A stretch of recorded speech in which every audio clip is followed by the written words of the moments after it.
Bon nombre d'entre vous n'ont pas communié depuis plusieurs semaines et vous nous faites part de votre souffrance.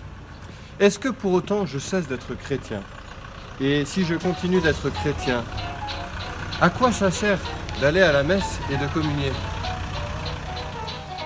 Mais en fait, à quoi ça sert les sacrements? Dans les évangiles, on voit souvent Jésus entouré de foules qui cherchent à le toucher, et il est dit qu'une force sortait de lui et les guérissait tous. Déjà du temps des apôtres, nous voyons que l'Esprit Saint continue d'agir. Pierre et Jean guérissent un infirme de naissance devant le temple en disant « Au nom de Jésus-Christ, le Nazaréen, lève-toi et marche ». Les sacrements, c'est un peu pareil. Les sacrements sont les forces qui sortent du corps du Christ. Ils sont le chef-d'œuvre de Dieu.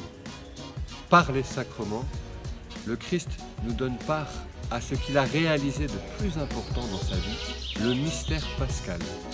Alors, pour bien comprendre à quoi ça sert les sacrements, il faut se rappeler à quoi ont servi la passion, la mort et la résurrection de Jésus. Par sa mort sur la croix et par sa résurrection du tombeau le troisième jour, petit 1, Jésus nous donne la chose la plus incroyable et la plus merveilleuse, le pardon des péchés. Petit 2, il vient vivre en nous.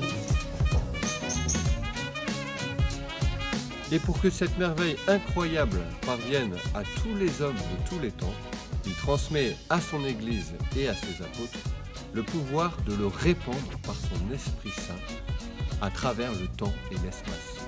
Alors, revenons à notre première question. Finalement, à quoi ça sert les sacrements? Eh bien, à dispenser aux hommes de tous les temps la vie de Dieu offerte dans le mystère pascal. Finalement, une bonne image de ce que sont les sacrements pour les chrétiens, un canal de la grâce. D'accord, me direz-vous. Mais comment ça marche? En fait, c'est quoi un sacrement? Les sacrements sont le signe efficace de la grâce de Dieu, ça donne tout le sens. Il vous a perdu là, non? Reprenons. Un signe. Non, un signe comme signifié. Par exemple, l'homme éperdument amoureux de sa femme. Il est signifié par un signe, un beau bouquet de fleurs par exemple. Eh bien, les sacrements sont aussi des signes, mais en beaucoup plus efficaces.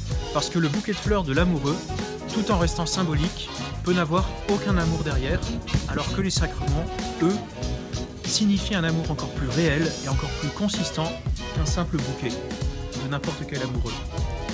On dit qu'ils sont des signes efficaces. Prenons un exemple plus en détail, le baptême. Le signe du baptême, c'est l'eau.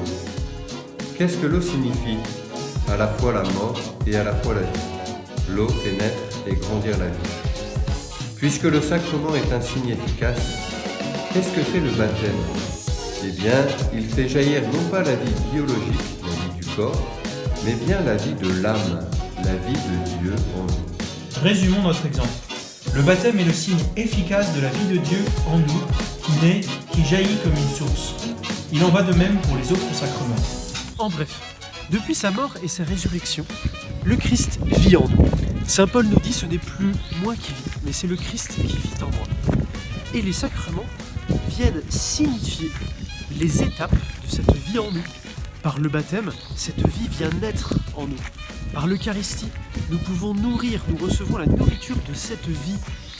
Par la confession, nous nous relevons lorsque cette vie peine et a besoin d'être guérie. Oui, mais depuis le début du confinement, on n'a plus accès aux sacrements d'Eucharistie et de pénitence. Alors comment entretenir cette vie en nous? Le saviez-vous? Vivre des sacrements ne se limite pas aux 7 sacrements que nous connaissons bien. Vivre des sacrements, c'est bien plus large, dans la liturgie par exemple. Parce qu'avant toute chose, l'Église est le sacrement du Christ, c'est le corps du Christ. Et donc, là où je vis quelque chose en Église, dans la liturgie par exemple, eh bien le Christ est présent parmi nous.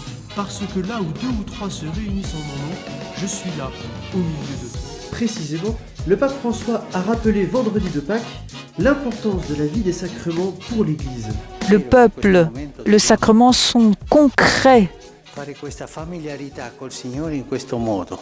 Aujourd'hui, c'est vrai qu'on doit faire ceci de cette façon-là, cette familiarité.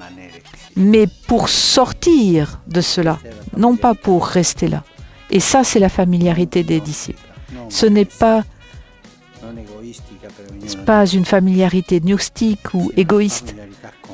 C'est une familiarité concrète dans le peuple. Une familiarité dans la vie quotidienne avec le Seigneur, dans les sacrements, au milieu du peuple de Dieu. Que le Seigneur nous apprenne cette intimité avec lui, cette familiarité avec lui, dans l'Église, avec les sacrements, avec le peuple de Dieu. Alors peut-être que ce temps de confinement est l'occasion pour nous de creuser ce lien au sacrement. Puisque l'accès au sacrement nous est impossible, éduquons notre cœur à mieux les comprendre. La parole de Dieu joue ici un rôle essentiel.